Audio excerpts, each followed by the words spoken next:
काही फोटो, जुनी पत्र किंवा गिफ्ट्स असे असतात जे बघितलं की जुन्या कटू आठवणी जाग्या होतात. आपण भूतकाळाला पकडून ठेवतो. काही आठवणी फक्त मनात ठेवायच्या असतात, कपाटात नाही. 13वी गोष्ट आहे कागदी पसारा आणि इलेक्ट्रॉनिक्स. जुन्या केबल्स, चार्जर्स, ज्यांचे डिव्हाइस आपण कधीच फेकून दिलेत. जुनी बिलं, मुलांची 10 वर्षापूर्वीची शाळेची पुस्तकं किंवा वह्या, हा सगळा फक्त कचरा असतो. अधूनमधून घरात हात फिरत राहिला ना तर खरं सांगायचं तर ह्या गोष्टी साठणारच नाहीत. पण तरी काही लोकांच्या घरी हे असतं. त्यामुळे ह्या वस्तू आधी रद्दीमध्ये किंवा भंगारमध्ये द्या आणि ती जागा साफ करा. 14वी गोष्ट आहे अर्धवट राहिलेले प्रोजेक्ट. कधीतरी आपल्याला पेंटिंग शिकायचं होतं किंवा केक बनवायला शिकवायचं होतं म्हणून आणलेलं सामान आता धूळ खात पडलंय. आता आपला त्यातला इंटरेस्ट संपलाय आणि त्या वस्तू बघितल्या की अरे मी हे पूर्ण केलं नाही, हा गिल्ट आपल्या मनामध्ये येत राहतो किंवा घरातलं कोणीतरी ते पॉइंट आउट करत राहतं. एकतर तुम्ही तो छंद पूर्ण करा, तो कोर्स पूर्ण करा किंवा ते सामान कोणाला तरी देऊन टाका आणि स्वतःला त्या गिल्टमधून सोडवा. आणि आता सगळ्यात महत्त्वाचं म्हणजे मनाची स्वच्छता.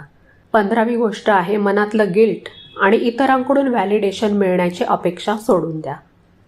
माझ्याकडून कामच उरकत नाही, मला घर नीट ठेवताच येत नाही, मी कमी पडते, मी चांगली आई नाहीये, किंवा मी इतकं करते पण माझं कुणाला कौतुकच नाहीये, मी इतकं छान जेवण बनवलं पण कुणीच म्हटलं नाही की छान झालंय, हा सगळ्यात वजनदार कचरा आहे. त्यामुळे दुसऱ्यांनी थँक्यू किंवा वा म्हणावं म्हणून काम करू नका. आरशात बघा आणि स्वतःला सांगा आज मी जे केलं ते बेस्ट होतं आणि मी स्वतःवर खुश आहे. ह्या 15 पॉईंट्समधून मी तुम्हाला हेच सांगण्याचा प्रयत्न केला आहे की घरातली स्वच्छता किंवा डिक्लटरिंग म्हणजे आपल्या मनाची सुद्धा स्वच्छता आहे. घर सुंदर दिसण्यासाठी वस्तू कमी असाव्या लागतात, पण घर शांत वाटण्यासाठी आपले विचार पण कमी आणि स्पष्ट असावे लागतात. तुमच्या घरात सगळं असावं, पण सगळ्यात जास्त शांततेचा आणि स्वतःचा वावर असावा. ह्यातला एखादा मुद्दा जरी मनाला स्पर्श करून गेला असेल तर मला कमेंट करून नक्की सांगा, किंवा तुम्ही आज यातली कोणती गोष्ट घराबाहेर काढणार आहात हे सुद्धा सांगू शकता. हा व्हिडिओ तुमच्यासारख्याच तुमच्या लाडक्या मैत्रिणींसोबत शेअर करा, म्हणजे त्यांचंही ओझं थोडं हलकं होईल.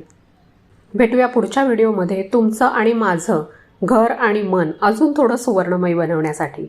तोपर्यंत काळजी घ्या आणि आनंदात राहा.